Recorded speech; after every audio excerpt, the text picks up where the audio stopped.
इस सेशन पे हम लोग डिस्कस करने वाले हैं इलेक्ट्रिक चार्ज के बारे में।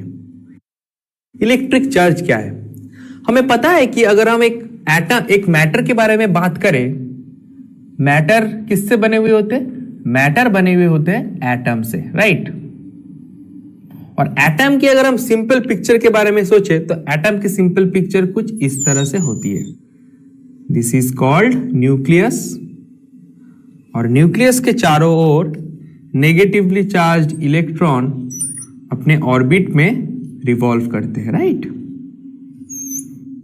तो this is how an atom looks like.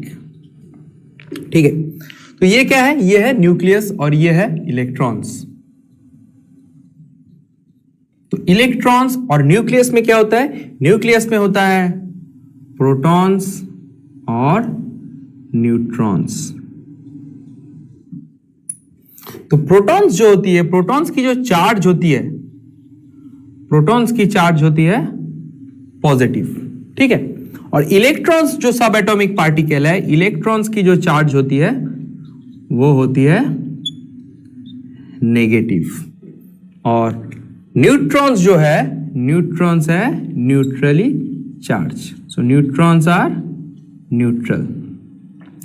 तो स्टूडेंट्स, ये है डिफरेंट सब एटॉमिक पार्टिकल्स जिससे एटम बने हुए होते हैं। और हमें पता है कि एटम जो होते हैं वो इलेक्ट्रिकली न्यूट्रल होते हैं। इलेक्ट्रिकली न्यूट्रल कब कह सकते हैं? जब नंबर ऑफ प्रोटॉन्स उन एटम में और नंबर ऑफ इलेक्ट्रॉन्स सेम हो। तो इसका मतलब क्या? प्रोटॉन की जो चार्ज है, प्रोटॉन की चार्ज और इलेक्ट्रॉन की चार्ज, प्रोटॉन की चार्ज की जितनी वैल्यू है प्लस में, इलेक्ट्रॉन्स की भी उतनी वैल्यू है माइनस में। तो अगर नंबर ऑफ प्रोटॉन्स और नंबर ऑफ इलेक्ट्रॉन सेम है तो टोटल चार्ज इस पर्टिकुलर बॉडी की, इस पर्टिकुलर एटम की, वो जीरो है, राइट। तो atom are generally neutral. Atoms are generally neutral because number of protons जो होते हैं एटम में वो इक्वल होते हैं नंबर ऑफ इलेक्ट्रॉन्स के साथ, ठीक है। तो अगर चार्ज प्रोटॉन में जितना अमाउंट ऑफ पॉजिटिव चार्ज है, अगर इलेक्ट्रॉन में उतना अमाउंट ही नेगेटिव चार्ज है, तभी यह मुमकिन है कि अगर आप नंबर ऑफ प्रोटॉन और नंबर ऑफ इलेक्ट्रॉन को इक्वल करो तो जो एटम है वो न्यूट्रल बन जाते हैं, राइट। तो स्टूडेंट, ये है बेसिक पिक्चर ऑफ एटम, जिसमें न्यूक्लियस होते हैं बीच में, और न्यूक्लियस में प्रोटॉन्स और न्यूट्रॉन्स रहते हैं। अभी प्रोटॉन्स की चार्ज है पॉजिटिव, न्यूट्रॉन्स न्यूट्रली चार्ज है। इसका मतलब न्यूक्लियस की जो चार्ज है वो है पॉजिटिव, और न्यूक्लियस की जितनी अमाउंट ऑफ पॉजिटिव चार्ज है उतनी amount of negative charge in total electrons में होंगी, चूंकि हम जिसके माध्यम से हम कह सकते हैं कि ये जो हमारे एटम है वो इलेक्ट्रिकली न्यूट्रल है, ठीक है। तो अभी अगर हम बात करें कि कब एक बॉडी चार्ज्ड हो जाती है या कब एक बॉडी डिस्चार्ज होती है, तो ये किस तरह से होती है? तो इसका मतलब ये मान लेते हैं अगर एक बॉडी है इलेक्ट्रिकली न्यूट्रल, ठीक है। अगर इस बॉडी पे आप बाहर से इलेक्ट्रॉन ऐड करो तो क्या हो जाएगा? इस बॉडी की जो इनिशियली जो बेसिक नंबर ऑफ इलेक्ट्रॉन्स है वो बढ़ जाएंगे, और जैसे ही नंबर ऑफ इलेक्ट्रॉन्स बढ़ जाते हैं तो बॉडी की जो टेंडेंसी होगी वो क्या हो जाएगी? वो नेगेटिवली चार्ज हो जाएगी, क्योंकि अभी जो इनिशियली जो नंबर ऑफ प्रोटॉन और नंबर ऑफ इलेक्ट्रॉन जो थी वो सेम थे। अब अगर आप बाहर से उसमें इलेक्ट्रॉन ऐड करते हो तो वो बॉडी नेगेटिवली चार्ज हो जाते हैं, राइट। सिमिलरली मान लेते हैं ये एक इनिशियली न्यूट्रल बॉडी है जिसमें नंबर ऑफ प्रोटॉन्स और नंबर ऑफ इलेक्ट्रॉन सेम है। यहां से अगर आप कुछ इलेक्ट्रॉन्स को बाहर ट्रांसफर कर देते हो, इसका जो इलेक्ट्रॉन्स है उसको आप बाहर कर देते हो, तो नंबर ऑफ प्रोटॉन्स जो है इस बॉडी में वो ज्यादा होंगे with respect to number of electrons, क्योंकि अब इलेक्ट्रॉन्स को आपने बाहर भेज दिया। तो ये बॉडी क्या हो जाएगा? ये बॉडी पॉजिटिवली चार्ज हो जाएगा, राइट। तो इसी तरह से हम एक बॉडी को पॉजिटिवली चार्ज या नेगेटिवली चार्ज बोलते हैं because of the flow of electrons into it और due to the flow of electron away from it. तो अगर फ्लो ऑफ इलेक्ट्रॉन, अगर इलेक्ट्रॉन उस बॉडी, एक न्यूट्रल बॉडी में आप लाते हो तो वो बॉडी नेगेटिवली चार्ज हो जाएंगे।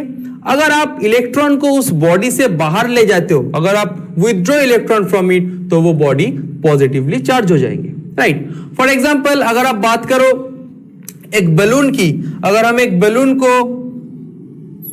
किसी भी कैट के फार से अगर उसको हम रब करते हैं, मान लेते हैं ये बलून है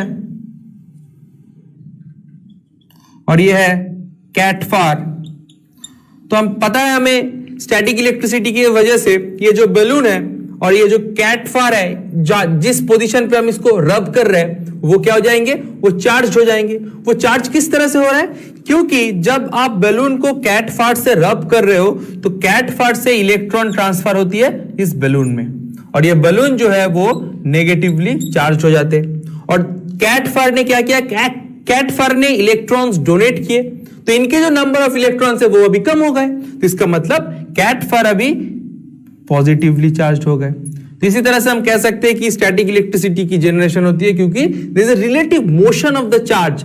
चार्ज जो है वो एक दूसरे में वो मूव करते हैं, और चार्ज जैसे मूव करते हैं एक बॉडी इलेक्ट्रिकली पॉजिटिव हो जाते हैं और एक बॉडी इलेक्ट्रिकली नेगेटिव हो जाते हैं, राइट। तो ये है बेसिक कंसेप्ट ऑफ कि कब हम एक बॉडी चार्ज हो और किस तरह से ये एक बॉडी चार्ज होते हैं न्यूट्रल से। सिमिलरली अगर आप एक चार्ज बॉडी में मान लेते हैं कि ये जो इनिशियली एक जो बॉडी है, ये बॉडी इनिशियली इसमें नेगेटिवली चार्ज है, राइट। अगर हम इस बॉडी से इलेक्ट्रॉन को बाहर ले जाते हैं, जो एडिशनल इलेक्ट्रॉन है, तो क्या हो जाएगा, एक टाइम ऐसा आएगा कि नंबर ऑफ इलेक्ट्रॉन और नंबर ऑफ प्रोटॉन फिर से सेम हो जाएंगे और वो बॉडी फिर से इलेक्ट्रिकली न्यूट्रल हो जाएंगे, राइट।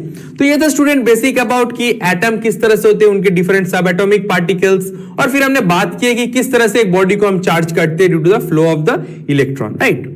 अभी हम लोग बात करने वाले हैं कुछ इंपॉर्टेंट प्रॉपर्टीज ऑफ चार्ज के बारे में।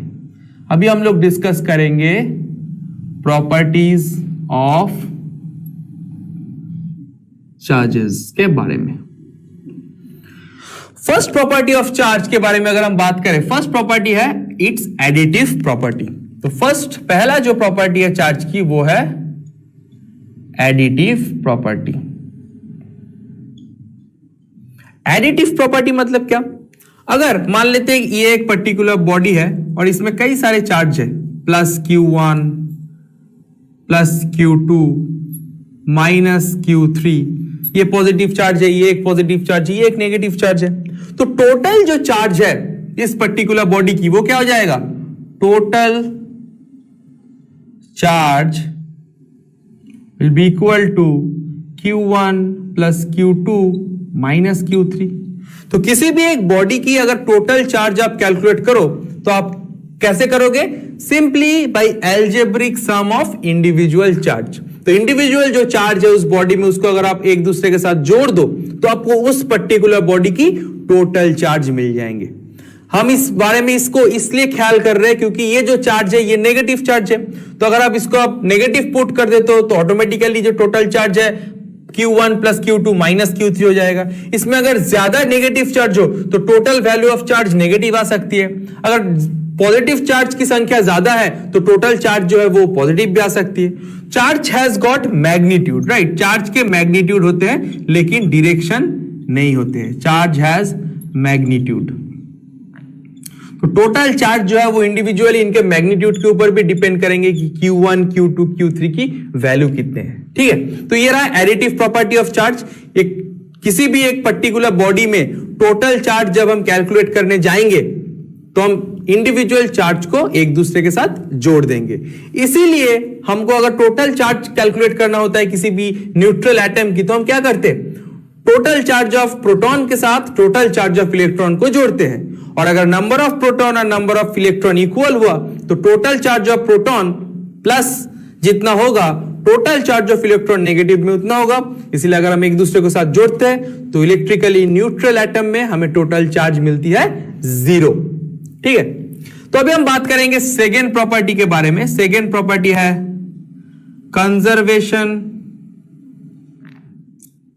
Conservation of charge. Conservation of charge एक बहुत ही इंपॉर्टेंट प्रॉपर्टी है। इससे ये हमें ये ये प्रॉपर्टी ये कहता है कि फॉर एन आइसोलेटेड सिस्टम, अगर आप किसी एक आइसोलेटेड सिस्टम के बारे में बात करते हो, मान लेते हैं कि ये जो बैलून और जो कैट फर की जो सिस्टम है, इसको साथ में अगर हम एक सिस्टम मानते हैं, तो for an isolated system you can not create, आप चार्ज को बना नहीं सकते, आप चार्ज को डिस्ट्रॉय नहीं कर सकते, लेकिन एक बॉडी से दूसरी बॉडी में चार्ज को आप ट्रांसफर कर सकते हो, right. So for an isolated system, for an isolated system, charges cannot be created,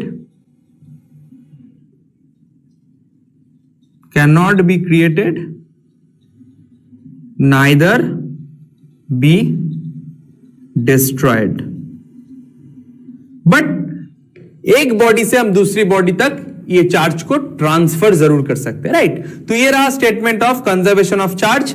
अभी चलिए मूव करते हैं थर्ड प्रॉपर्टी के बारे में, जो कि बहुत ही इंपॉर्टेंट है, और वो है quantization of charge. Quantization of charge से ये पता चलता है कि चार्ज की जो वैल्यू है, ये जो Q1, Q2, Q3 लेके हम बात कर रहे हैं, इनकी जो वैल्यूज होंगी ये कुछ भी रैंडम वैल्यूज नहीं हो सकते। चार्ज की एक स्मॉलेस्ट यूनिट होती है और सारे चार्ज को हम इंटीग्रल मल्टीपल वो of that particular smallest unit लिख सकते हैं। तो स्मॉलेस्ट यूनिट ऑफ चार्ज को हम रिप्रेजेंट करते हैं E से, और E की जो वैल्यू है वो है 1.6 into 10 to the power -19 coulomb. Coulomb है ऐसा यूनिट ऑफ चार्ज। आप किसी भी चार्ज को ले लो, कोई भी चार्ज को आप मान लेते हैं Q चार्ज है, इसको आप रिप्रेजेंट कर सकते हो प्लस या माइनस NE से।